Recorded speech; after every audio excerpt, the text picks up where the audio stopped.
I had two ways to go.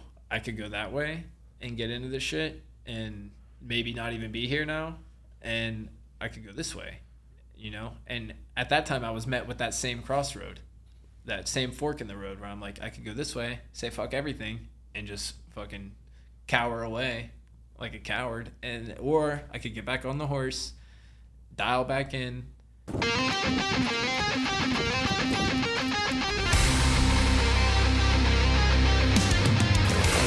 You are now tuning in to the Relentless Project.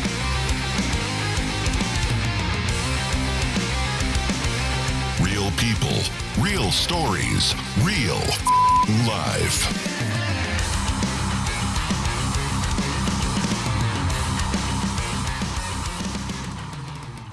All right, well, what's up, everyone? I'm Ish with the Relentless Project, your host, and I'm here with Luke the Martian Martin. Yep. Bro, I appreciate you for jumping on. Where are you coming from today? What you been up to? Yeah, thanks for having me, dude. I had work today in Robinson, so. What do you do out there, if you don't mind me asking? I work at a place called Industrial Scientific. They make like handheld gas detectors, stuff like that. Yeah. Beauty and brains. Look at you. Not really. Where'd the name The Martian come from? So I didn't have a nickname, and I was with my girlfriend who I live with, and she was like, you need to have a nickname. Like, you need a nickname. Like, you need to have something cool. So I was like, if you can think of something, like, I'll throw it on a shirt or something. And she came up with The Martian. And that's the rhyme. That's to, like, go with your name, right? Mm-hmm. I've noticed that's the theme, like Anthony, Hound Dog, mm-hmm. Hoagie. Like, it has to be, cohesive. So The Martian. I like it. Yeah. Out of this world kind of thing, huh? It doesn't have a ton of meaning, but, Bro, cool. Some of the best music titles, everything, sometimes things just start with the title. Yeah. And then you build the rest. Yeah. For those who don't know, I'm sure they're picking up on it, MMA fighter here. Mm-hmm. How'd you get into the sport? Well, when I was younger, we would come home from wrestling practice. Like, this is like... A wrestling back every time. Yeah, wrestling back. Yeah, right? yeah. Y'all wrestlers are something else. Yeah, so we would come home from wrestling practice. This is like 5th grade, 6th grade maybe. And we would come home and like I would just flip the TV on. And sometimes like the WEC would be on with like the blue mat and like the cage and stuff like that. And I would just watch these guys fight with my dad. And we would talk about it. And I would pick certain fighters that I like Dominic Cruz or like Uriah Faber, like even Cowboy Cerrone then in the WEC. So I wasn't like that in tune to the UFC like early. And then, that kind of carried on, started watching UFC fights. And I don't think that I ever really was like, I want to be like that. I want to be a fighter, I don't think it was ever like a thing until I was like probably in college. But then, I would see some of these guys and I would be like, man, those guys are cool, but I don't know. And then it just kind of, one thing leads to another, and it's just kind of a natural progression to go from, wrestling my whole life and wrestling in college straight into the fighting. Yeah, get to the next step and kind of like what else is to come. It's kind of like, when I got done wrestling, I was like, I love wrestling, but am I going to go to the Olympics? Like, am I going to make a world team? Am I going to go to the US Open? I don't know. Like, I want to keep competing, but I don't want it to be for nothing. So you were wrestling at a young age. Oh yeah, I started wrestling at 3. So my dad was a wrestling coach. He was like a youth wrestling coach, and I was born and stuff. And then they just started taking me to practice because like they were just gonna leave me home, And then I just got used to it. And anytime that he wouldn't take me to practice, I would just be crying and just like begging to go to wrestling practice. And so they started taking me, and I started wrestling. You ever seen the video of the little kid online? He's got like his ear pro on, and he's like storming into the middle, and they're yelling his name, and he like points up and does, dude. That was me. That's crazy. That was pretty much me. Yeah. It blows my mind that people start, like, this is one of the few sports that you can start so early. Oh yeah. Like football, you can't really start at 3, or you just got a bunch of kids bouncing around. But wrestling is one of those things you can start at such an early age. Yeah. So, I started wrestling, and I think I like kind of just naturally took to it. Like, if you watch, like, I mean, my parents have videos of my like matches when I was 4 or whatever, and I just kind of like was like wrestling the other kids, while the other kids are kind of like just kind of rolling around on each other and like crying and like Trying to they're like survive. playing. They're just like playing with each other, like rolling around and crying and like whatever. And I was wrestling, like I was like shooting like takedowns and like staying on top and like doing that kind of thing. So I found a lot of success like early in wrestling. So I just kind of kept doing it and just fell in love with it and just never looked back. And you wrestle collegiately, right? Oh yeah, I wrestled at West Virginia. Oh yeah. Yeah, college wrestling's Different amazing. level? It's my favorite sport in the world. I love MMA, but college wrestling is just the tip of the iceberg. Walk me through tournament day. Like, how was that? Your first tournament in college. First tournament in college was the Clarion Open. So I was redshirted at this point. At 141, I lost a wrestle off to Joe Wheeling, who was a fifth-year senior. And I was a true freshman. So we go to the Clarion Open. My first match was against a guy named Taylor Orts from Clarion, who was a returning round of 12 guy, blood round guy, close to an All-American. And, you know, I didn't really know what to expect from these guys. And I got there, I wrestled him, and he smashed me. He just smashed me. And I came Worst feeling in the world. Worst feeling in the world. And I thought I was ready to go, you know. And, like, I felt good. My weight cut was good. Everything was good. And I got there and just got roasted by this guy, right? And I come off the mat, and, like, our coaches and stuff aren't there. It's just kind of an open that, like, the red shirts and, like, the non-starters go to, right? So I'm there, and I come off the mat, and my dad was kind of, like, he was, like, laughing at me a little bit. He was, like, different level, huh?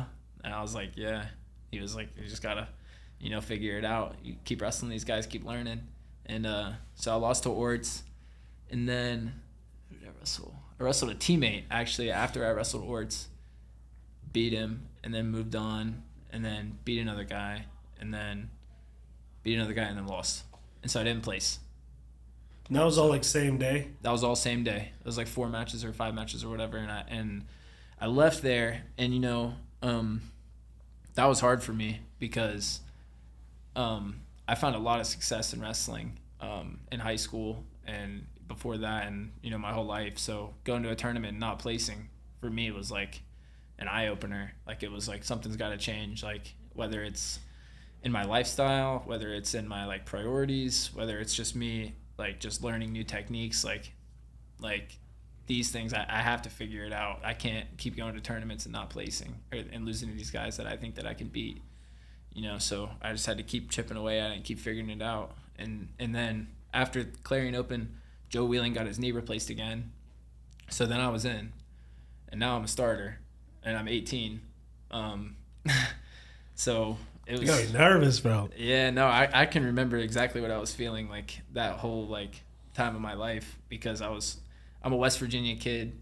I'm from Parkersburg, West Virginia, and I'm wrestling at West Virginia University. Something that you like dream about when you're little, you know. And first match we went to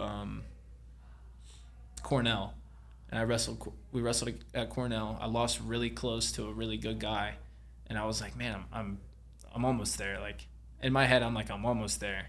Like I'm reaching out, touching these guys, but I'm not fully beating them yet. Like I'm almost there. I just got to keep doing what I'm doing, and I'm gonna get there. And so then we come back. Couple days later, we wrestled Northern Iowa. I wrestled this kid, Josh Alber, and he was top 5 in the country, perennial like beast, right? Everybody knows him. He was 23, fifth-year senior, had like a wife and kids and stuff. You know, I'm like I'm like an 18-year-old kid, and so we're at weigh-ins, and like I know who he is, but I didn't really know like much about him or nothing like that. And we're in weigh-ins, and I'm looking at him. I'm like, this guy's my weight. I'm like, this guy's huge. And he's all tatted up and stuff. And I was like, I'm scared. Like I'm like, I gotta wrestle this dude. Jeez. Was he taller or shorter? He was shorter than me, but he was like just thick. You know what I mean? And like grown. And I was just still a kid. And so we weigh in and stuff, and I put my shoes on. I'm warming up, and I'm thinking in my head, I'm like, I can beat this dude though. Like, if I wrestle the way that I know how to wrestle, like, I was so technical when I was wrestling that I didn't think anybody was on my level, like, in terms of technique. I had to change my approach. And so I had to change my mindset. So going into that match, I'm thinking in my head, I'm like, I'm going to put it on this dude. And this is where I make my name. This is where I beat this guy and I blow up. And then everybody knows me. And then I'm that guy. And now I'm an All-American, you know? And so I'm wrestling him. Match starts. I go out. We shake hands. We're wrestling a little bit. Boom, I throw him to his back. Takedown. I'm winning. You got the bee's knees I'm going. winning. I'm coming back in bounds, and I'm like, I just did that. That's so crazy. I can't even believe. I'm looking around. I'm in the Coliseum. Like, it's hype. Like, I'm like, damn, this is crazy. So we keep wrestling. Bunch of wrestling happens. Like, match goes on. He ends up, like, getting a late takedown for the win. I lost. So that hurt. Like, I lost, but I learned so much in that match that it was, like, priceless. Like, the amount of, like, things that I learned about myself in that match. Though, what did you take away from that match? What I took away, like, I'm there. I can beat these guys. Like, in my head, I thought that I was so far away from them in one sense, but I knew my technique was really good. I didn't know how close I was, you know? And then I got really close, and then it clicked. And I was like, I can beat these guys.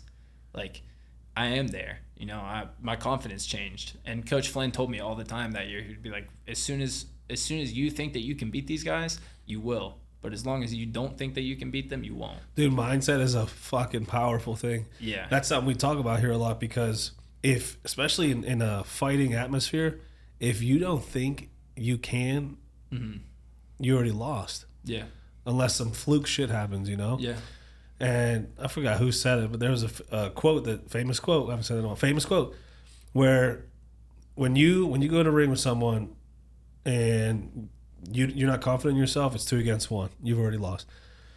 So it's crazy how when you shape your mindset, a lot of things start to fall into place. During that time, did you have anyone like going, hey, no, you got this, like you got this, you got this? Because sometimes it's easy for us to tell ourselves, man, I don't know if I got this, I don't know if I... But you have that circle of people who believe in you, but sometimes it's hard for us to kind of believe in ourselves. Yeah, no, I definitely had some people that believed in me. Obviously, my mom, like she would be biggest like, supporter. I know, like you're so good, you're better than anybody I've ever seen, but you're losing to these people, and you just have to change how you think. And my dad, so my dad was like big for me in terms of like believing in me and you know, just being there for me. And so I had to change my mindset, and eventually I flipped it. I started having more success, and Coach Flynn was another person that really helped me in terms of mindset, even though I left West Virginia. And I think that there's, you know, a lot of people that think that when I left West Virginia that it was on some like I hate the coaches, like I got beef with the coaches thing, but it really wasn't that. Like when I left, I just was hurt. Like after the freshman season, I got mono really bad at the end of my freshman season, right before Big 12s, to go to nationals, and I got really sick, and I was sick for a long time. I lost a lot of weight, and then going into that summer, I just like put my head down and started grinding again, and just tried to get myself back to where I was before I got sick. And by the time I tried to make 133 going into the next year, and my body was just shutting down. My like brain was shutting down. Like how'd you manage that? Because it's so easy to, You know, your body's shutting down, your brain's shutting down. You're not where you used to be. That's where most people quit. That's where most people go, like, time to start something new. Like, what kept you in that line? So that's kind of where everything goes left. So I got real sick. All this stuff happens, blah, blah, blah. And then I just stayed in it for a long time. And my diet was really crazy. And I lost a bunch of weight. And then finally I was just, like, so tired and just exhausted. And I just went in his office. And I was like, hey, man, this isn't for me anymore. I think this is going to be it for me. I'm just going to do school, whatever. Like, thanks for the opportunity. Shook his hand, shook Coach Port's hand, shook Cliff's hand. And I was like, thanks, guys. Peace. And then I left. And then I sat for a while and just, like, hanging out, doing school, partying. Like, doing school. What you doing in school? I was just hanging out, dude. Like, dude, yeah, dude. And I just wanted to know, like, feel what it was like to just be like a normal kid, you know? And so I sat for a while, and I was kind of having like a bit of an identity crisis, really, where I was like, man, I know, like, I'm a wrestler in my bones, like in my body, in my like soul. And so I was trying to come to terms with the fact that I was done and all this stuff.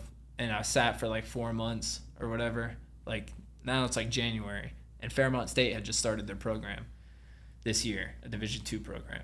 And my friend Zeke Moisey, WVU legend, 2-time All-American national finalist, we were friends, and he was an assistant coach at Fairmont State when they started the program.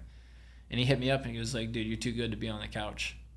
Look, come wrestle. And I was like, maybe, man. I don't know. We'll see. And then I practiced a couple days. I went up there and wrestled a couple times with them and stuff. And I was like, yeah. I was like, I'm back. Let's do it. Yeah, it's just in people's DNA, bro. Like, yeah.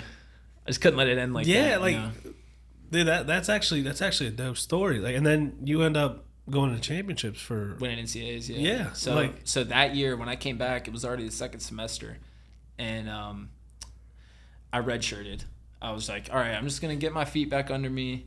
I'm gonna get the wheels spinning again, start training again, start like living the way that I should again, you know. And next year we're back. Going into the next year, COVID hits on spring break, right? COVID comes around. That bitch. Yeah, COVID comes around, right? And then so that whole thing's going on, and then season rolls around. They're like, we're pushing the season back to the second semester. So I was like, okay, we're not wrestling until January. You know, that's cool. I can get down with that. Season's too long anyways. And we started wrestling, and I just got right back to it. I just felt better than I ever have. Went undefeated. Nobody took me down. Only points that anybody had on me, I gave them. Go to the NCAA tournament. This was honestly probably the coolest thing, like my favorite experience about Fairmont State. So I win regionals, super regionals, right? I beat the number 2 guy in the country in the finals. I was unranked. Nobody even knew like what I was doing. Bro, you're talking an underdog story right now. Yeah, I'm all about it. Dude, nobody knew like what was going on with me outside of like my parents, like my immediate family, and like my friends like that I lived with. And so nobody knew what was going on. I was essentially off the grid.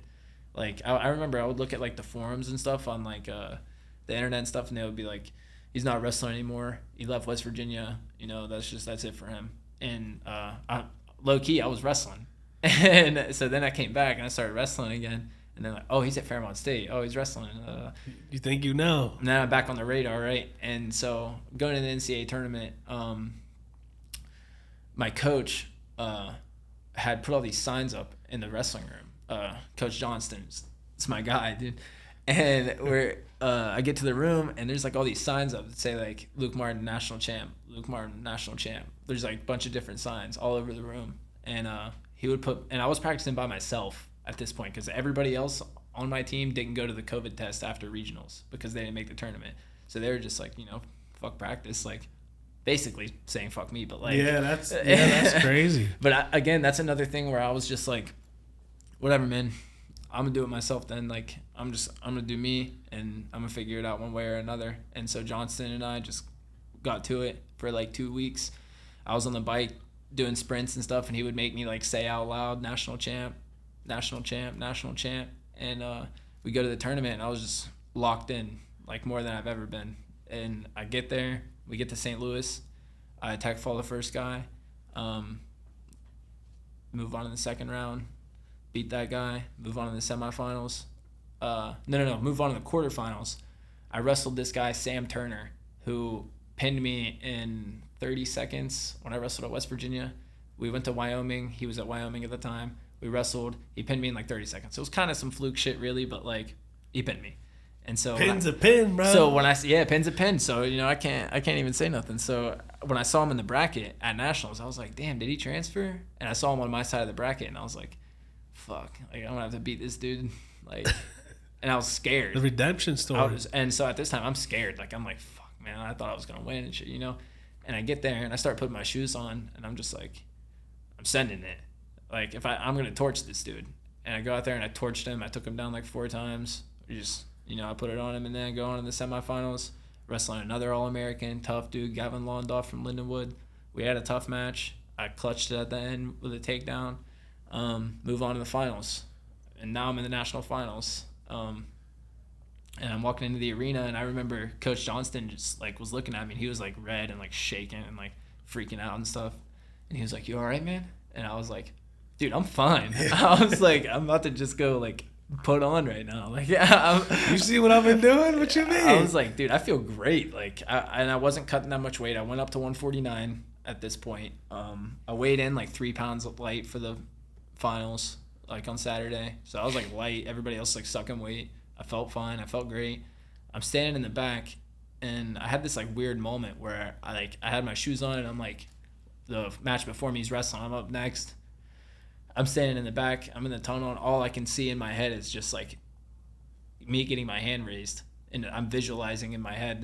I do this for my fights now too. Like, and I'm standing in the back, and I'm just thinking in my head, there's no way that I lose this. Like this, everything that I've been through up to this point with wrestling has prepared me for this, and there's just no way that I let it slip through my hands. And I went out there and I put it on him. I beat him like 12-5, something like that, and national champ. Bro, that's wild. Yeah, dude, that's an underdog story. Yeah, you had every reason to quit, every reason to just wash out. You come back, and then you take the fucking throne. Yeah, and got the most outstanding wrestler award, the tournament. You know, looking back on that weight class, there was, I think, 3 national champs. When it's all said and done, all of us are done now. So I look back on that weight class, there's like 3 national champs, like 10 All-Americans.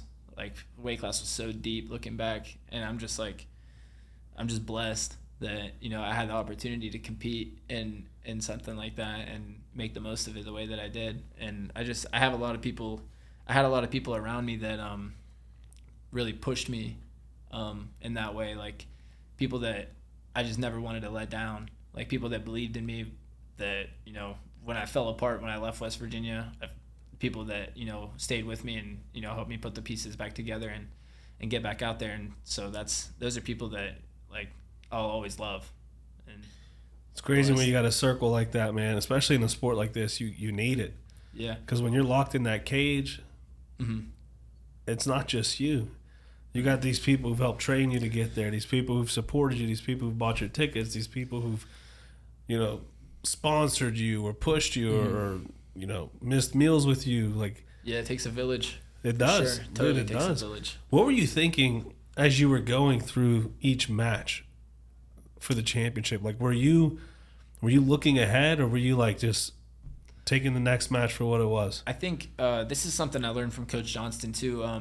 Just like being grateful for the opportunity, and one match at a time, one takedown at a time. Just focus on your performance. And I used to get really caught up in like the wins and the losses because I won a lot when I was young. So I would be like, oh, if I lose, man, like, are they still gonna like me? Like, are people still gonna like be my friend? Like it was coming from like a really pure place like that. And eventually, like, you know, you take some losses and you take some on the chin and you start to figure things out. And I just remember him being like, dude, just focus on your performance. Like, focus on the takedown, focus on the finish, focus on these little things, these baby steps. And that's something that I'm using in my MMA fights too. Like, it would be easy for me to just be like, I have to win this fight.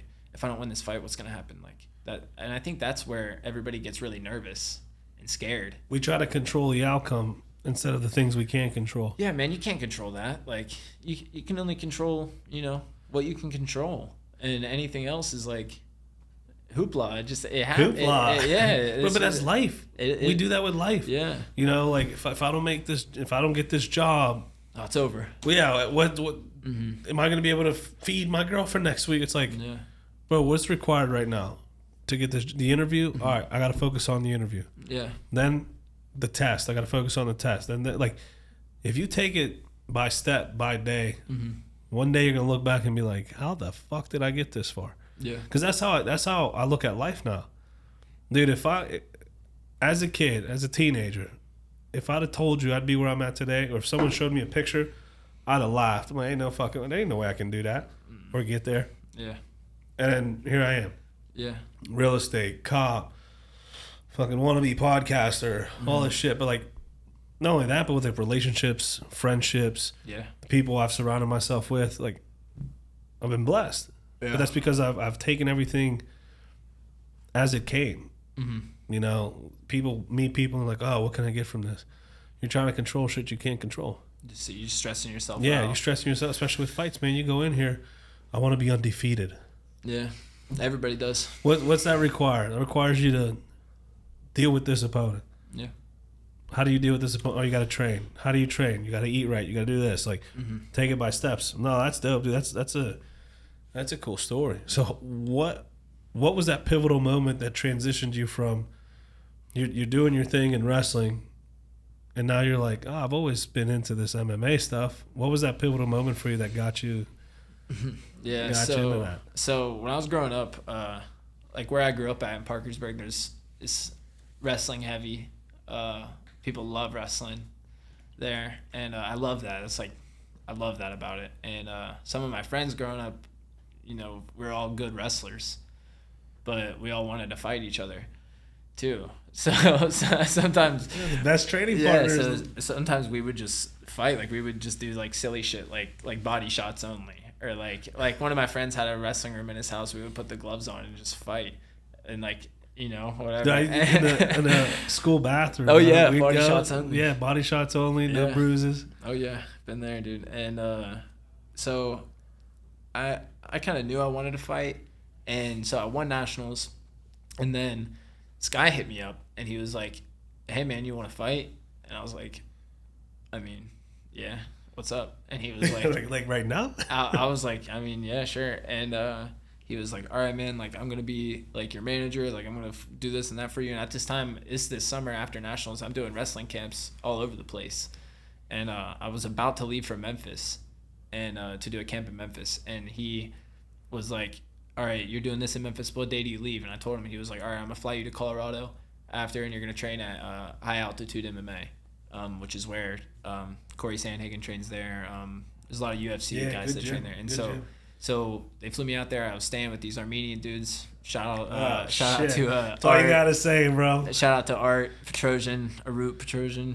You know, so I'm out there training, and at this point, I'm like, okay, like this shit's cool. Like I can get down with this. This is cool. And I'm training. And these guys are showing me stuff, and like I'm like throwing punches now, and like they're showing me how to do shit. And I was like, this is cool. I stayed out there for like a little over 2 weeks, and I came back, and I was like, all right, let's go. And so then I'm living. I had left school at this point. I had all this stuff going on. Like in my life, I ended up leaving school, and I went home and moved in with my parents for a little bit, right? And at this point, I'm coaching wrestling at my high school, and I'm just trying to figure shit out. Like, this is, you know, I got to figure something out now. And so I'm just coaching wrestling and shit, and I'm thinking about fighting because I had that experience in Colorado, and I'm seeing Lucas doing all this stuff, and I'm like, I want to do that shit too. And I was thinking about a way I could do it because at home, like, it's so wrestling heavy.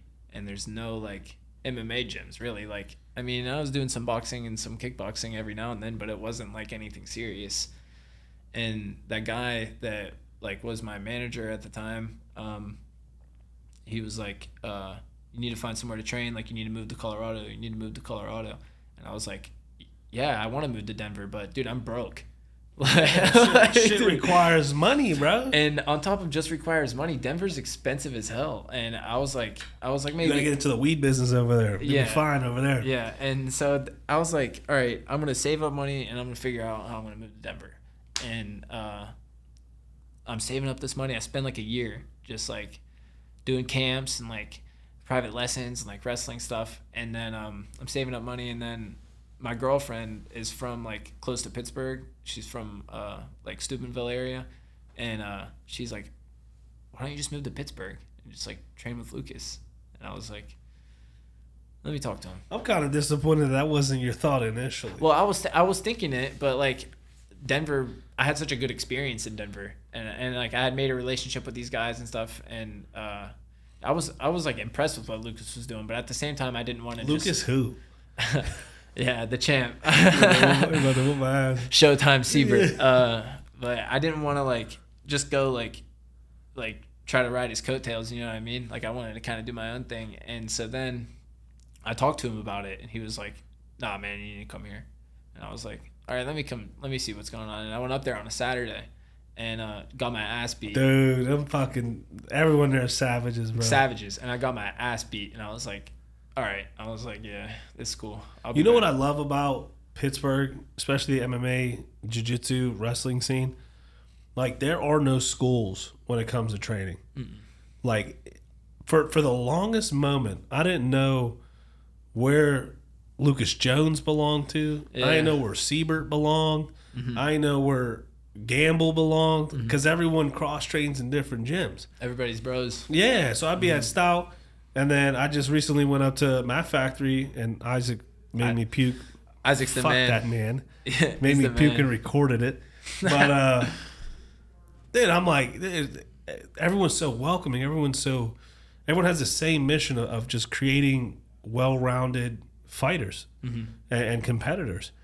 And then it's interesting, the dynamic switch when it's competition or a fight, and then you see the schools draw the line, and then after the fight or the competition's over, it's back to everybody's bros again. Everybody's bros again, you know? Like, it's an interesting sport. Yeah, it's so interesting to me. It's one of the only things where you'll try to literally kill the person across from you for fun.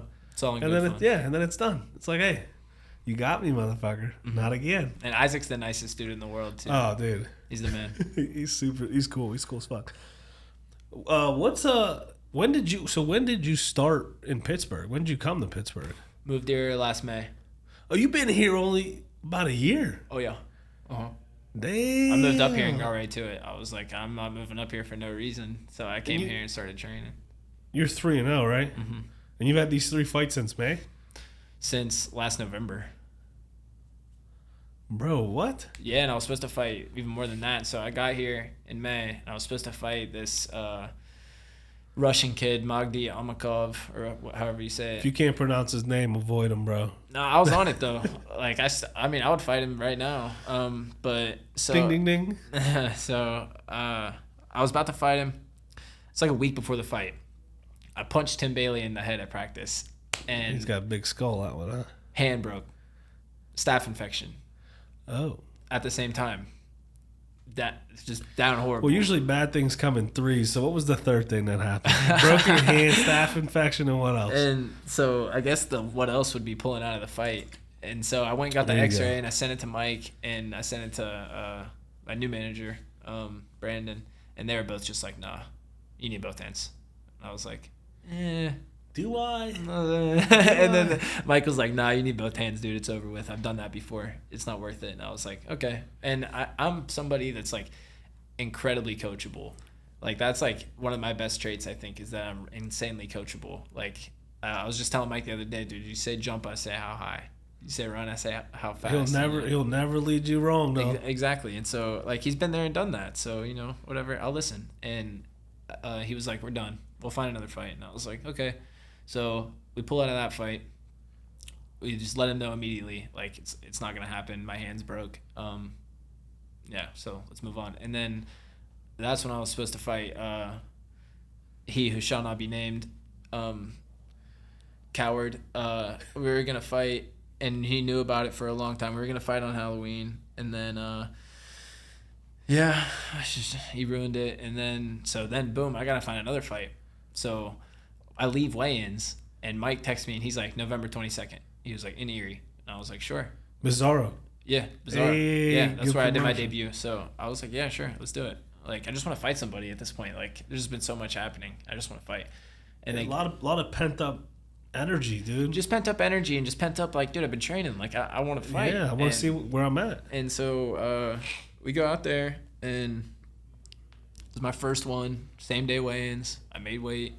He made weight, and we fought, and I thought I had a good performance, like based on like the rule set that I was kind of handicapped under with no ground and pound and like shin guards and like dude, that's the amateur shit. But it is what it is. It is what it is. I needed the experience anyways. Like I think that did well for me in terms of like I had to like strike and I had to like take a punch and I had to like kick and like do all these things, and I think I did those things well. And, you have to be more technical. Yeah, you have to rely on your technique and shit. Yeah, that's good. And things that I wasn't used to. Like I had to go out of my comfort zone a little bit, and I can look back on that fight and I can appreciate it for what it was. Like, did I finish him? No, but well, technically, right? Wasn't it a stoppage? No. Unanimous decision.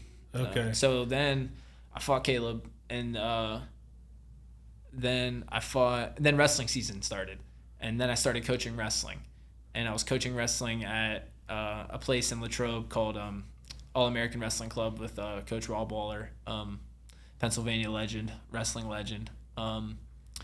Super thankful to that guy. And then I was coaching wrestling at Peters Township Junior High this year, and so I took some time like doing that, and I wasn't really training as much as I really wanted to, but I still loved like wrestling, and I wanted to be involved in wrestling in one way or another. And so I was helping these kids and stuff, and then wrestling season ended on like February 17th. That was our last tournament, and Mike was like, "You want to fight March 9th?"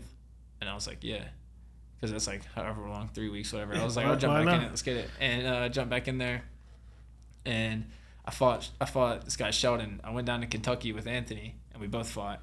And I fought this guy Sheldon, and this dude was like he was chirping us all in the back. He's like to end with strikes. Yeah, and so it was a funny time because they were like talking shit to Will before we walked out, and I was like, this is so weird, dude. And we go out there, and he's kicking my legs like hard. I'll give him that. Like, he kicked my legs very hard, but I was still like thinking all these things in my head. I'm like, do I check one? Do I catch it? Do I take him down? Like, do I punch him in the face? Like, what do I do? And then I warmed up, round started to set in, the fight's happening. I was like, what am I doing? And I just took him down.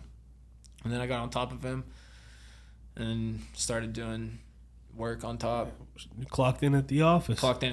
And then the round ended, and I went back in the corner, and they were just basically like, finish him. Like, you can finish him in this round. And I was like, I could have finished him in the last one, but yeah, I'll finish him now. like a play with your play with your food. Yeah, and the fights, and then the second round started, and I caught him. He like overextended on a punch. I slipped it. I caught him in like a 50-50 like over-under position. I stepped around him. I tossed him, and then just got to it on top. And he just didn't know what to do about it. And I was just on top of him, throwing punches.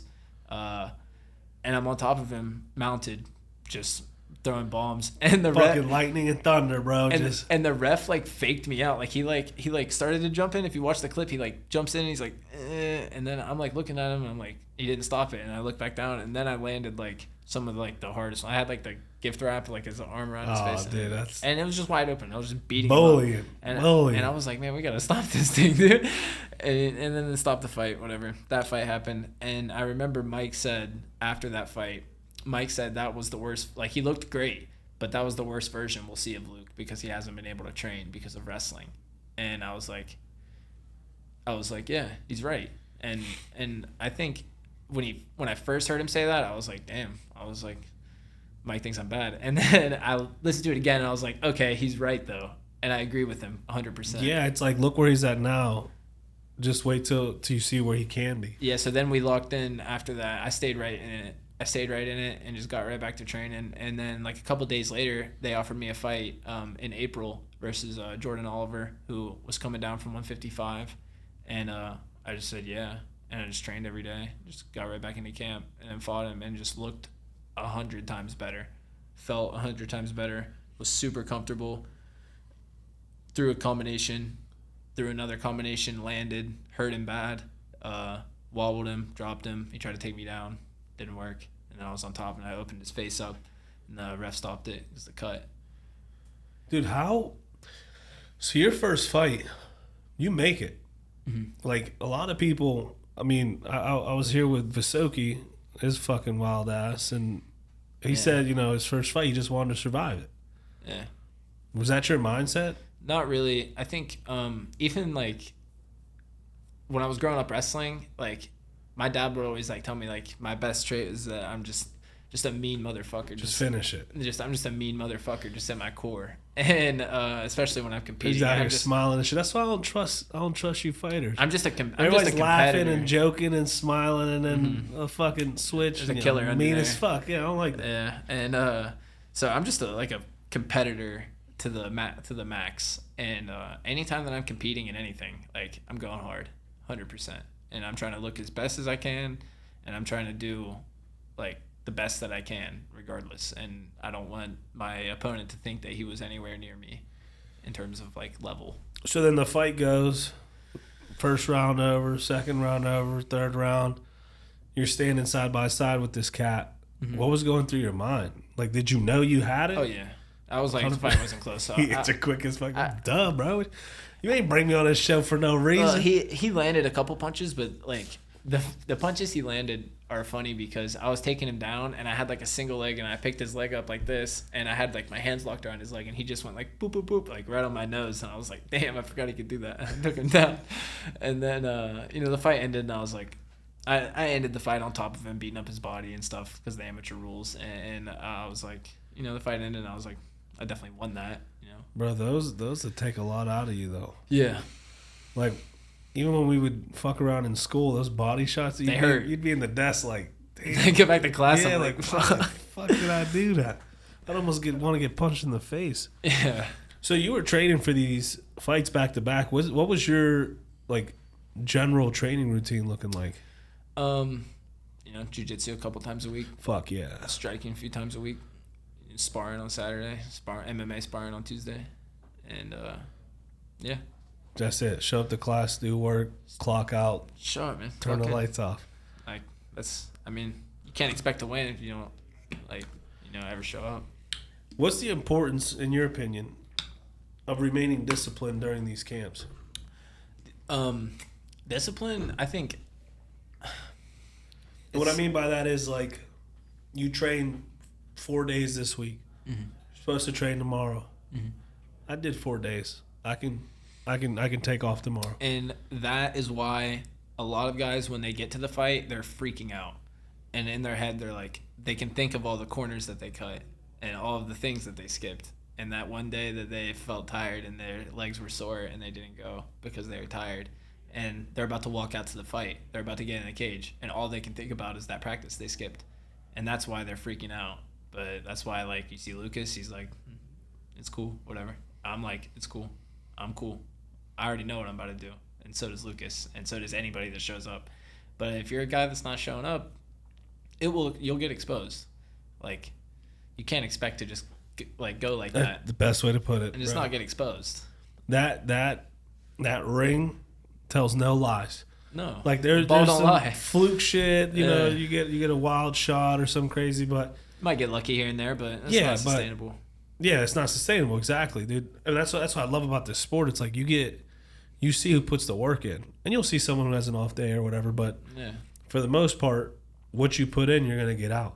Yeah, you get what you earn, and you get quote what you of the earn. day. Yeah, you get what you earn. Britt put it the best when I had her on here. She said, as long you have to know that you did your all. Mm-hmm. Not say you did, but actually have done it. You could go around and tell anybody. That's exactly it. I could go to you and be like, I do this and that and do this and that. I X, Y, Z. And you could be like, okay, he does that. And then I go to the fight and then I don't know how to throw a punch. Or you skipped. Or I skipped. Or just all of the shit. Like, the thing about fighting is that there's a lot of frauds out here. There's a lot of frauds. And I have an eye for it. Anybody that's not a fraud, like, can look at it and be like, this guy's a fraud. And it will expose them. Like, they'll expose themselves. Like, I don't have to worry about, like shouting from the rooftops, this guy's a poser, this guy's a fraud. He'll do it himself. Eventually, he'll go in there, he'll get dusted up in a couple seconds, and then that'll be it. And you can see that in training, too. Like, mm-hmm. and I'm guilty of this myself. When I started jiu-jitsu, mm-hmm. bro, I talked about jiu-jitsu like it was obviously not in the training environment. I shut my fucking mouth. Mm-hmm. But like, dude, I talked about, I went in there, I did this. Dude, I was feeling good. Da, da, da. And then I've been doing it 3 or 4 years, and now I don't say shit. Like, I'm just like, what's there to say? Yeah, exactly. What's there to say? And it's always the loudest people. And some of it comes from excitement. You're trying something new. It's cool. MMA's cool, bro. Yeah. It's on the up. It's awesome. People who don't fight, don't train, don't anything, mm-hmm. they follow this shit religiously. Like, it's becoming a big thing. Mm-hmm. So like now you have people who take Britt's MMA class once and they're walking around saying, I fight MMA. They're like, look, dude, I'm going to the UFC. Yeah, it's like, whoa, pump the brakes, hold on. Mm-hmm. But you can see that in training when you can see when people are dialed in. Yeah. You know, like when I do shiv works or the defense classes with Sean, you just see a different, like, you can tell the people who are there because, like, they're like, this is my shit. I enjoy this. Mm-hmm. I love this. And you can see the people who are, man, this is cool. Mm.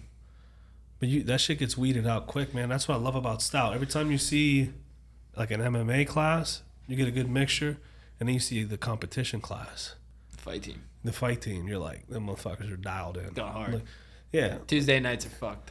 Yeah. Get down I've been on invited Tuesday. a few times. Just got shit going on, you know. But, you know, I have an image. People look at me because I train jiu-jitsu. I'll dabble in MMA and stuff. I'm 230. People are like, oh, Ish, man. I got to hold that. I go into one of these classes and y'all whoop my ass. That image is gone, bro. Yeah. So until that day happens, hopefully the image is still there. No, I'm fucking with you. But how do you prepare mentally for a fight? I think I just stay prepared. Like, I live a championship lifestyle. Like, I'm not like one of these guys that's like a hobbyist, like amateur MMA fighter, you know what I mean? Like, I'm in this to get to where I want to go. And that's like, I live a championship lifestyle. And like, I've learned that through like, one, wrestling, because I had to. Everybody else does. Anybody that's in that upper echelon, they do that. And you could look at the top of the top. Look at the top of the UFC. Like, you could pick out any of those guys that are in the top 15 and look at what they do on a day-to-day basis, and they're living a championship lifestyle. Like, they're not partying all the time. They're not spending all this energy doing other shit that they're not supposed to be doing. They're training. They're eating right. They're having good relationships with people. They're nice to their wife. They're nice to their whatever. Like, they're nice to their kids. Like, they're not like nice to people around them. They're nice to their friends. They're good people, and like, they live a championship lifestyle. And like, that's the kind of thing that I'm trying to do. You know, you mentioned a good point of like being nice. I'll use the word nice, but being nice to people and having relationships. You can see the people who throw that on the back burner, and they just get eaten up eventually. Yeah. Either the demons within themselves or shit catches up to them. Just negative energy. Yeah, dude, and good brings good. Not, it may not be immediately, but good brings good, bro. If you put good out into the world, you know, you're and what I mean by that is when you go to train, you're there 100%. When you're with your family, you're there 100%. When you're eating right, you know how many fucking fast food joints there are from here to my house, and I live 10 minutes away? It's insane. Probably 13 different places. Easy to stop. Or you can be good and be like, nah, I know I got to go home. I got this waiting for me. I got to make this. I got to make this because it's the right thing. A lot of times we like to cut corners. We use people. We go into this gym and How can this guy help me right now? You know, and it'll always catch up to you. But if you go in with shit like, what can I give to this person? What can I give? Even if it's, you know, some advice or some tips or good energy. Yeah. A fucking smile. Just positive energy. Bro, I did an experiment. Not an experiment because I always do this, but when I'm out in public, bro, I'll look at people, I'll smile, and I'll say, hey, what's up? Bro, they get so, like, oh, hey. Like, this guy's nice to me. Yeah, well, they're like, because no one smiles at people anymore. Everyone's so worried about what they're doing, and their faces are in their phone. In the screen. You say what's up to someone in public that you don't know, bro, Blown they're away. fucking mind blown. Blown away. And it's little shit. It's like holding the door for somebody that's close to you. Like, just regular shit. How much energy does that take? None. And I think that's like a thing that is just like a positive thing that you can do to like just help somebody or like. But it's not even about that. This is exactly where I'm going. It's about intent. Being intentional with what you're doing. You know, that requires effort. You to stop, hold open the door for 1 second and smile at someone requires effort. Requires something above most people do. Let's say that's 1% additional effort. If you do that with everything you do in life, how much further ahead will that put you? If you train, you know, you're tired and you're like, one more round today, tomorrow, one more round tomorrow, one more round the next day. You just went 3 extra rounds than you would have done. Mm-hmm. Didn't take much more effort, just a little more oomph. You know, in the gym, you see this and you can tell. I'll judge in the gym. I don't give a fuck. You don't put your weights back, tells me a lot about who you are. Mm-hmm. It's the shopping cart theory. Yeah. You couldn't take 3 seconds to put the shopping cart back? It's the shopping cart theory. That you used? You're an asshole. Bro, it's all about intent. And you can tell a lot about and I look at these little things and people think I'm crazy. They're like, bro, it's a fucking shopping cart. Like, they pay someone to do it. Who gives a fuck? You took it from here, put it back it's here. Right there. They literally have places for you to put it in. It's just like it's right there. You probably parked right beside it. Like, yeah. I don't want to get out of my car and leave it in the parking spot. Yeah, I'd hate for you to have to put your shopping cart back. But it's that little stuff, dude. The little things, and you can see when people do the little things, how eventually they add up. Imagine if you took an extra inch step for a year, every day, 1 inch for a year. How further along would you be than the person who didn't take that extra inch? Mm-hmm. You'd be miles. I don't know if the math adds up, but you'd be further ahead. My brain's too small for that. But it's how you carry yourself in life, bro. In training, little things. Are you taking your hook? Are you dipping your shoulders? Or are you fucking keeping how you're supposed to be? Mm-hmm. Or in jiu-jitsu, are you half-assing a guard pass? Mm-hmm. Or are you too tired? Or what? Like, but if you just put that extra effort, bro, you'll leave people so far behind. Mm-hmm. How hard was it? You said you went through some stuff in college. Mm-hmm. And I believe you had to go through that stuff. Because now look at you. How hard was it to push through that adversity you faced when you got mono, when you got sick, when you were faced with that decision of, I'm done here? Like, how do you manage, for someone listening, how were you able to get through that? So, it's hard. It's really hard. And I had a lot of dark nights during that. And those are things, like I can remember exactly how I felt on certain nights where I was just hurt, right? And something that really got me through it was just like the people that I have around me, like the people that still like loved me regardless. Like, my immediate friends, my mom, my dad, my brothers, like my people that I'm around all the time. And those people would always just like, pick me up, like, it's all gonna be all right, like everything's gonna be okay, like you're gonna figure it out. And the thing was what I did was like just get back on the horse.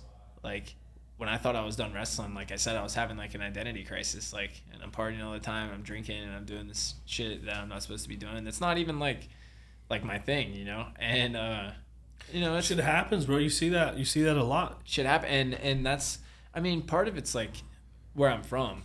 Like, Parkersburg's not a huge place, and a lot of the people I grew up with like got into like some really bad shit really early, and I know it all too well. And I had 2 ways to go. I could go that way and get into this shit and maybe not even be here now, and I could go this way, And at that time, I was met with that same crossroad, that same fork in the road where I'm like, I could go this way, say fuck everything, and just fucking cower away like a coward, or I could get back on the horse, dial back in, do the things that I know I'm supposed to do. Why did I do that? Why? I did that because I owed it to myself, and I owed it to the people that believed in me. I owed it to them. Like, I didn't do it for them. I did it for me, but I owed it to them because they helped me. Like, they believed in me. Like, when Zeke got a hold of me and he was like, hey, man, come wrestle. I owed that national title to him. Like, I owed those things to him. Like, my mom, even. Like, when I was down bad, and she was just like, you have to get this together. Like, I love you. I believe in you. This and that, blah, blah, blah. And I was just like, I can't go out like this. Like, this can't be how this ends for me. Like, I can't just be a guy that washed away and now I'm fucking doing whatever, But I wanted to get back on the horse. I owed it to myself. I spent my life like doing these things. My parents spent countless hours taking me to camps, spending money on me wrestling, flying me across the country to wrestle when I was 10, doing these things, like finding, like I would go to tournaments. I would wrestle a kid. This is like 10 years old. I would wrestle a kid, lose to him, right? My dad would go talk to his dad and be like, where are you going next weekend? Where are you going to be this week? I want to train with you. So these are things that like I thought about in that time where I was like, these, like my parents spent like countless hours and countless dollars on me to learn this stuff. Dude, so he would have you train with the kid who beat you? All the time. Dude, that's fucking... Think about that. Yeah, smart. The morale boost, the confidence boost, and the skill set you build. Mm-hmm. Like, you reached a problem that you couldn't figure out. Mm-hmm. Well, now you have to face it until you figure it out. Yeah, and we'll get it done. And then next. And I would go to school, wrestle at school, at practice, after school or whatever, like 3 to 5 or whatever it was, and then get in my dad's truck, and we would drive 2 hours, 2.5 hours, wherever it was, to go meet up with these guys and practice with them. And I'll get beat on and then come back. Now it's like 10 p.m. I got homework and sleep or whatever. But it was interesting. And some of these people I'm friends with, like, to this day from that. Dude, that's interesting. It is super interesting. And that's just another thing about my dad, though. He, like, I could ask him right now all of the names I lost to when I was like 7. And I don't even know that. And he could tell me how I lost, who I lost to, what the score was, where we were when I lost to him, why I lost to him. That's a good man. Yeah, that's a good man. He's an encyclopedia for my career, at least. Bro, like, when you got someone like that behind you, yeah, how can you lose? Mm-hmm. And even with the fighting stuff, like, he's not a fighter. He never fought. Like, I mean, he's not, like, super in tune with it, but he's still good for, like, a call, and he'll be like, you're a savage, lock in. Like, this dude's not, he's not where you are. Like, he hasn't done the things you've done. He hasn't seen the things that you've seen. You know, he's not there with you. But he's still, he'll fucking ride that wave. Yeah. Dude, and that's what you need. Like, yeah. You don't he just have wants to support. Yeah. You don't have to do the things I've done, but when you can see the vision, yeah, and you can push towards that vision in your way. Yeah. Bro. And that, like, when I won nationals and I was literally coming off the mat, and like that was like one of the best moments of my life. Like, when I came off the mat and my dad was there and he was just like fucking dapped me up, gave me a hug, and he was just like, it was worth it. Like, we did it. It was worth it. Like, good job. All that shit he did for you. Mm-hmm. And that was it. I was like, I hope this isn't even. Did you cry? No. What? You ain't even give that man tears, bro. I thought about it. You ain't give him tears. I thought about it, but it was just so much going on, and he was just like, "You did it. Like, you did that, not me. You did that." And I was like, "Yeah, but we did this though. Like, this isn't even a fraction of like what like you put into me. You know, like, this is cool, but it's not." If you can give your dad something, anything, what would it be? A UFC belt. Cool. World championship. Dude. So obviously he's one of the people who've you've drawn inspiration from. Mm-hmm. Who are some other people that you can like look up to in this path you've chosen? My dad, obviously. Who else? My high school wrestling coach, Sean Smith. He has we've been through a lot together. When I was in high school, I was like a lot more like emotional than I am now. I'm a lot more like for lack of a better word, stoic now than I was then. And then I would take things really personally, and like I was the same way. I had anger issues. And just like angry, like just upset, and I would lose. And there was a stretch during my senior year of high school where like I was doing really well. I had some good wins, and then I got hurt. I hurt my knee, and I didn't want to sit the rest of the season because I was a senior, and I was going for my 3rd state title. Yeah. Hey, Tor Manishkai. Mm-hmm. Yeah, and I was going for my 3rd state title, and I didn't want to wrestle. Like, I wanted to wrestle, but I didn't want to go out there and lose, you know? So I was scared. And I went in, and one day I was at practice, and I just, like, was just mentally just broke, and body broke, and just went in the locker room and just, like, cried. Like, and I was just shook. And he came in there and he was like, I know what you're feeling right now, and I've been through it, and you can do this. Like, if you need to take a couple days off and come back, do that. But like, I'm here for you regardless. And those are just like, that's a conversation that like that I can't forget. Like, and that's something that he did, like, for me, that I'll always. That's a leader to me. Like, you know, that's somebody that I want to be like when I'm a leader. You know, and that's just the way he is.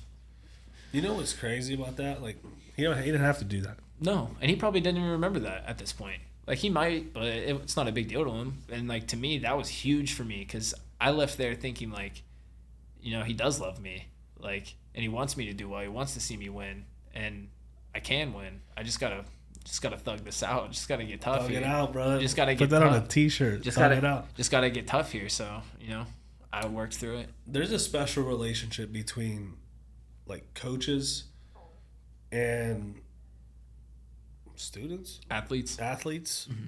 Like, and I mean true coaches, not people who've been put in that position and don't give a damn about it, but like people who, like, that is what they want to do. Like, till this day, I can think of my high school football coach, Coach Beer. Mm-hmm. He was a wrestler who became our football coach and tried to make us do wrestling shit, and I fucking hated it because I weighed 140 pounds. Mm-hmm. But so many lessons I can derive from his coaching style, his coaching philosophy, just how he treated us, man. I remember, and this is like it was like embarrassing, but we played one of the prep schools in Erie. And dude, we our running back fumbled like 4 or 5 fucking times. Tough game. Dude, it was embarrassing.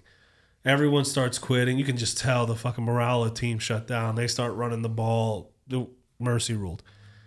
The next day, we didn't have practice the next day. The next day we have a practice. He's like, don't worry about bringing your equipment. Everyone come outside. We're like, what the fuck is this about? He had the football. He gave this huge speech about fumbling the football. And this is how young and naive and dumb we are. I was specifically. I'm like, yeah, that motherfucker fumbled the whole time. Mm-hmm. Like, yeah, he fucking sucked that game. He, right? I'm blaming the running back. And his whole speech was about how we as a team function as one.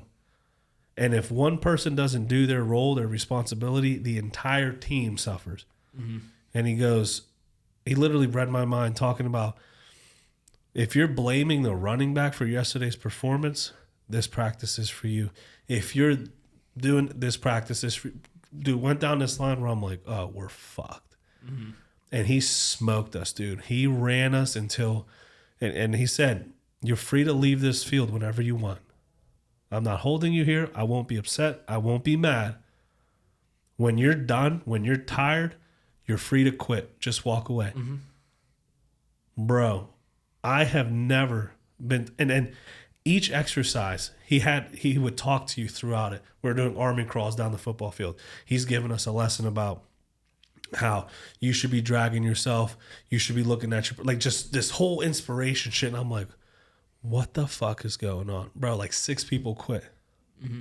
And he didn't say shit. He didn't say anything. They walked up, bitching, fuck this, And he looked at him, he goes, man, I didn't expect that from you. Continued. And I'm like, I bet that stung. Dude, I'm like, I can't quit. I bet that stung. Bro, I was like, I can't quit. Then, we were all finna do probably for 2 or 3 hours. We just Indian runs, sprints, suicide runs, sandbag carries. Just weeding them out. Dude, just whoever wasn't here for the right reasons, they all left. Good riddance. See ya. Dude, at the end, we all sat down, we huddled, and he basically gave us like a dad speech. Mm-hmm. Bro, that next game, we fucking mopped the floor. Just went crazy. We went crazy. The whole premise of this is like, he took the time out of his day to mentor a bunch of inner city kids who, like, half of these kids didn't have anything else to do, so like, fuck it, we'll play football. But like, he took the time out of his day to coach these kids, me, us. He could have been with his wife in his suburban house. I know the house he has. Yeah. He had the life. Yeah. Took the time to be in the inner city school on his day off, fucking, and it wasn't like punishment.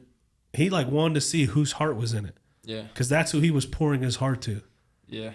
Then it took me as an adult to see that and be like, damn. It's like, yeah, I see what he was doing. At that time, I was fucking pissed and I hated him for it. But like the older you get, the more mature you look back and you're like, damn, dude, these little moments are what shape.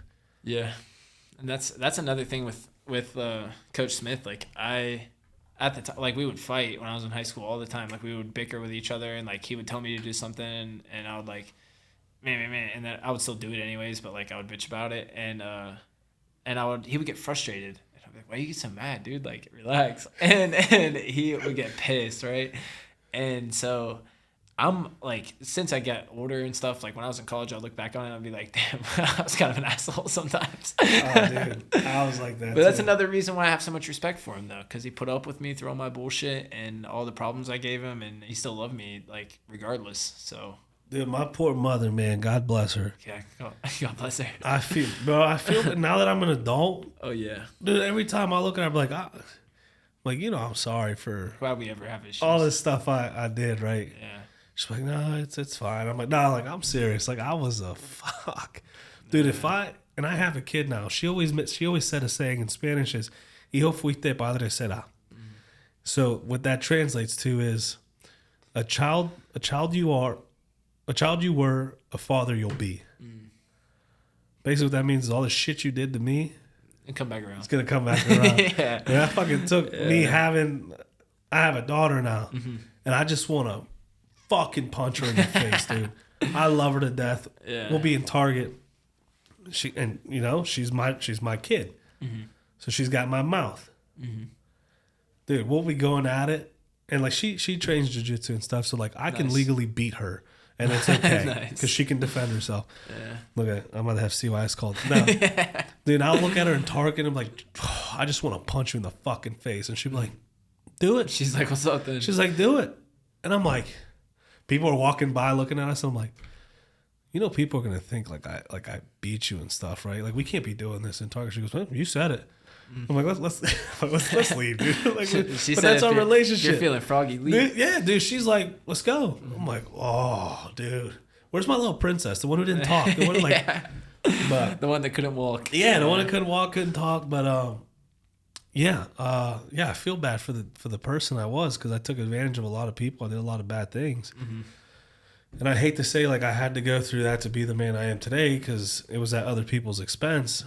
But if you don't learn from that, then I feel like you're a piece of shit. Yeah. But if you're able to turn it around and actually have good intention and not do it again, It's just experience. it is. It's just experience. What are your future goals? Where do you see yourself in the next year?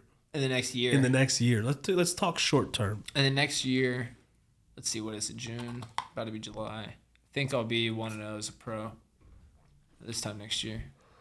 Ooh, let's Finish. unpack that a little bit. 1-0 as a pro, one finish. You got a pro fight in the horizon? I'm gonna do probably another amateur fight or 2 more amateur fights, and then go pro like early next year. I think that's our plan right now. But we got something up the sleeve right now. Have you fought for 247 yet? No, right? I was supposed to. I would like to fight in September though. I have it on good authority. I was supposed to be in the cage today. For those of you who don't know, we were supposed to do this episode. So they have Bippy with 21 and a half and 22 happening tomorrow. By the time this episode airs, it would have been yesterday. But we were supposed to do this in the cage. And when I spoke with Hunter, he's like, man, we got to get that dude in our ring one way or another. I gotta get in there. And I'm like, hey, this is one way to open it up. So yeah. I think, I'm not gonna announce it yet, but we got something cooked up right now. I'll talk to him off air. You hoes. I can't get it out there yet. And what's a long-term goal for you? World champ. In what weight class would you? 45, featherweight. Okay. Have some dream fights. Beat some of these guys up that I look up to. Who's if you can fight anyone, any weight class, doesn't matter. Any weight class. Any weight class. You can fight him at the same weight class. All right. Who would it be? Alex Pereira. What? I'm bodying him. I'm taking him down. What? Yeah. Dude's a fucking savage. I'm not saying you're not. If we're the same weight, I'm taking him down and smashing him. Nobody's taking him down. Like, I can't figure that out. And they all just stand there and get beat up. Yeah, like why? Why do you take that? They just stand there and get beat up. But another one that I would like to fight would be Dominic Cruz, just because I'm a huge fan and I grew up a fan of him, and his movement, and like he was like a pioneer in terms of like doing things a different way. Like he wasn't just a traditional unconventional. Like, he switched his stance a lot. Like he had a lot of good footwork, like good pace, good cardio, good wrestling. Like that's somebody that I would like to model my style after. Like him, TJ Dillashaw, like those guys are people that I would really like to model myself after. And if I could fight one of those dudes, that'd be crazy. All right, I'm gonna say some controversial shit real quick. You and Lucas, no ground and pound because you're both fucking wrestlers. Who wins? Lucas. Really? Yeah. I'm not ashamed. What's his he's taller than you, right? He is. He's been striking a lot longer than dude. me. Number one. Number two, I think right now we'll cut this out. We can't let his head fucking inflate. No. We don't have to cut it out. I like I said, he's tough. He knocks people out. Like he has really good hands. He don't stop. He just don't stop. And I mean, like he has really good hands. And one, he's been striking longer than me. Two, he has a better feel for striking right now. Like as of today, right now, he has a better feel for his hands than I do, and that's okay. Like I'm not like hurt to say that. Like, where were you at his last fight? Did you go to it? Oh yeah, I was in the crowd. Bro, so I'm in Salt Lake. Yeah. And I get the little app shit on my phone. And I'm driving, and I'm parked. I'm watching this dude's fight, bro, and I like literally have to pull over, and he's fucking kicking Lucas's legs. Oh yeah. Bro, and I'm looking at this shit like my knees start hurting, and Lucas is just sitting there like so much adrenaline. adrenaline. Boom. Turn. He has such a like relaxed demeanor to him. Dude, I'm like, this kid's a fucking. He's so smooth. He is, dude. It's like a dance. He's so smooth.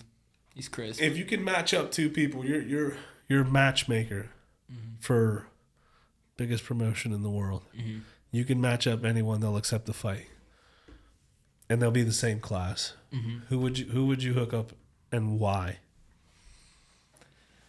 GSP and Kamaru Usman. Yeah. You couldn't have picked two different. Well, that's why I want to see it though, because like if you look at their wrestling in the cage, right, and you look at GSP, and he was taking guys down in the middle of the cage. Right? Actually, give me GSP and Khabib instead of Usman. I'd rather see Khabib and GSP. And this is why. GSP's taking guys down in the middle of the cage, right? He doesn't need the cage as a prop. Like, he's taking them down and beating them up in the middle. Khabib's pushing guys to the fence and then picking them up and slamming them and keeping them on the fence. So he's kind of using the fence as a crutch in his wrestling. So I think that would be a crazy fight. Tool. It would be crazy. I think that would be a really good fight. And, I mean... I'll be honest, I did not. Those are two I've never heard. Yeah, yet. so I would do GSP and Khabib, and another one I would do would be. I just had it in my head and I forgot. Damn, it was Cejudo and Mighty Mouse again. I want to see that one again. Again, it happened. I'm a huge Cejudo fan too, though. You watching the card tomorrow? Oh yeah. I'll be cornering Anthony, so if it works out, I'm watching it. Yeah. So hold on, Anthony fights in West Virginia. Yeah. In the evening. And you guys are going to be. How the fuck is that working? So I'm going to the fights in the morning at 247. Yeah. And then I'm jetting it straight from there to Bridgeport. Anthony has to wait. Did he already weigh in? He weighed in today. Okay. And then after that, you guys are coming back? After the fights? Yeah. Yeah. After Anthony takes the win? Yeah. Yep. And then we're watching UFC. Yep. Or I'm watching it on my phone at the arena. I just invited myself. You see how that works? Slithering. I'm going to figure something out. I need to watch those fights tomorrow. So these were supposed to happen at Hollywood. And that would have been the perfect place because they played at the sports book there. I don't even know. Yeah. We're going to fucking watch it. We'll figure it out. Yeah, who knows? What advice would you have for someone starting someone's starting this fight game and they're serious, they want to make this a thing. Like, what advice did you wish you heard starting now that you're kind of in the mix? Something I wish that I would have heard when I first started was have a more open mind to striking, to jiu-jitsu. Have a more open mind. Like, don't think that don't put yourself in a box, right? So, like, right now, I've found myself kind of like branching myself out in the last like 3 or 4 months lately, just kind of branching myself out and like letting myself like be a sponge to like the striking stuff, to the jiu-jitsu. Like, I've kind of like been able to open myself up to that. Like, have a more open mind, like be a sponge, listen to your coaches, believe in them. Oh, is that a plug? That is a plug. Listen to your coaches. Yeah, that's a plug. That was fucking seamless. Yeah. Shout out to Mike. That was good. Yeah. I was just about to say, you got Will, bro. You got Strike King himself. It's genius, dude. Like, and I couldn't have a better striking coach, and because of the way that I learn things, he teaches them just like in a perfect way for me, like conceptually. Like, he teaches like conceptual striking, like super technical striking. Whereas a lot of gyms you go to, like, you're gonna have a guy that's like 1, 2, 3, and then that's it. And Bro, it's gonna teach you some bullshit. When I had him on, we kind of like dabbled. Yeah. And then after shit turned off, he got into patterning and something with drums and shit. Yeah. He compares it to the music a lot, dude, yeah. what? He's fucking sick with it. Oh, I know. He's Giant got like brain. a book or something. He wrote a book about strength and now he's like doing that. Dude, I would love to live in his brain, him and Mike's brain, for 30 minutes. Nothing crazy. Mm-hmm. I don't want to be weird. I don't want to find out some shit I don't need to find out. It's funny because they're minutes. together so much that it's almost like they have one brain. It's like, that's the fight team. It's like we're all just a mix of Will and Mike. Yeah, dude. You guys are the little joysticks. Yeah. Fuck it. They need Yeah. listen to your coaches needs to become Mike and Will. Mm-hmm. Like, Yeah. Mike and Will. But yeah, bro. What's next for you? What can people expect? Where can people follow you? They like your story. They think you're cool. They want to follow you. Where can people learn more about you or follow your fight journey? Yeah. IG Luke Martin 1. Yeah. Follow me. Just the beginning. This is just the start of it all, and I'm excited to see how far I can take it, and how far this thing can go, because I'm ready to blast this thing off. Dude, this is the cool thing about having you guys on here. It's like you're getting started in the realm of MMA, like a MMA career. You guys are getting started, but your story, everyone's story, is so interesting to me. You're just getting started. I had Lucas on here, I think last year, and now look at this dude. I had Britt. Now look at her. Like, you, Will, everyone. I'm seeing everyone just fucking killing it. I think that's like my favorite thing about training at Stout right now is like the people that I train with. Like, it's so easy to look around and just be like inspired. Like, I can look at Britt and be like inspired. Right? I can look at Lucas and be like, dude, he's the fucking man. I'm inspired. Like, I can look at Anthony and be like, fucking, that's my guy. Inspired. Miguel, inspired. Like, I can look around and be like, well, 1, I'm inspired. 2, if I'm like fucking around, I'm gonna get exposed by one of these people. So Dude, I gotta stay on one point. thing I respect about every single one of those people you just named is they'll call a spade, bro. Oh yeah, It's they like, will. I love you, but check yourself. But yeah, and that's how all of us are. It feels like I'll call a spade, so will everybody else, and that's a great thing to have. Like, a bunch of authentic fucking people that will tell you what they think, rather than a bunch of yes men that are like, oh yeah, man, you could do that. Like, you should do that. Yeah, it's okay. Like, do your thing. But like, no, they're just like 100 all the time, 100, 1,000. Well, you couldn't pay for people better in your corner. No. Before we go, I wanna ask your fight predictions real quick. All right, I'll give you my picks. You already got them? No, I'll do it right now. Let me see. I'm off the dome. They had the big list of people. Fucking Ryan's face. Well, of course I can't find it now. All right, main event for the evening. Comma Worthy, Austin Tweedy. Come on.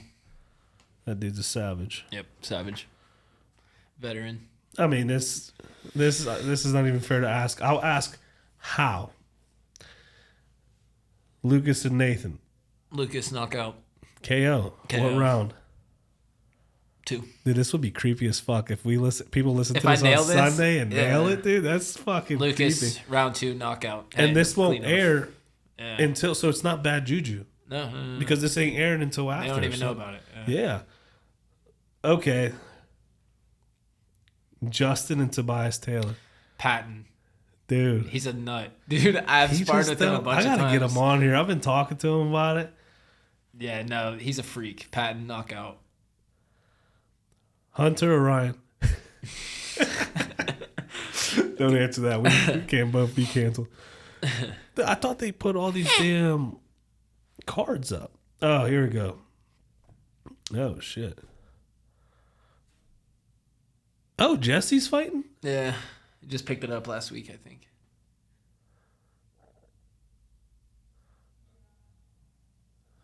Martinez is fighting too? Dude, this is about to be like a stout, heavy card. Mm-hmm. Let me see.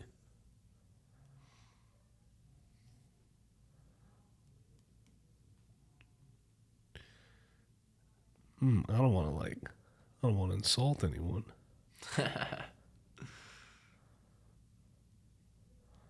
Half these. Oh, we'll go on the chick ones. We haven't. Oh, no. Branko and Raiden. Branko Buzik and Raiden Kovacs. Bronco.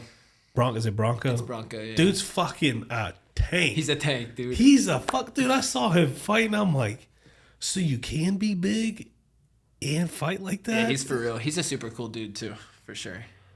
Gotta go with Bronco. And I'll pick submission for Bronco. Submission? Yeah. What submission? Darce. Oh, now you're just getting all fancy and shit. Oh, we rolled and I tried to Darce him and he was like, that's my move. Save it for me. Selena Brown and I'm not even going to pretend to say her name. Zoe Sight Arrows? I don't know. I don't know these either. girls, but I'll go with the crazy name. Yeah, if you can't pronounce the name, It sounds tough. dangerous. Okay, the comma in Austin, how does that end? It's kickboxing, right? So, Yeah. Kama will probably kick him in the head. I'm about to say, dude, kick to the fucking dome. Yeah. All right, well, I can't wait till this fucking airs and see how you did. I hope I nailed it. Dude, the Lucas fight, I'm second round. Okay. Second round finish. But, Knockout.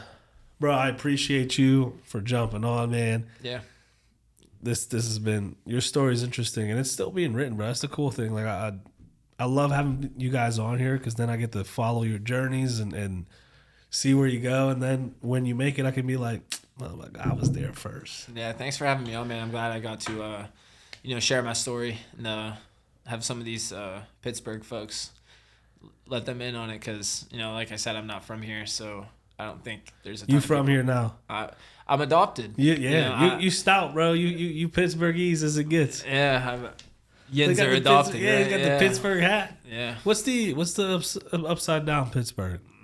Just style. So I was kind of dope. Yeah, So. I'm not that cool, so I don't know. But bro, I appreciate you for jumping on. This is the one with Luke the Martian Martin, and we're out. Later.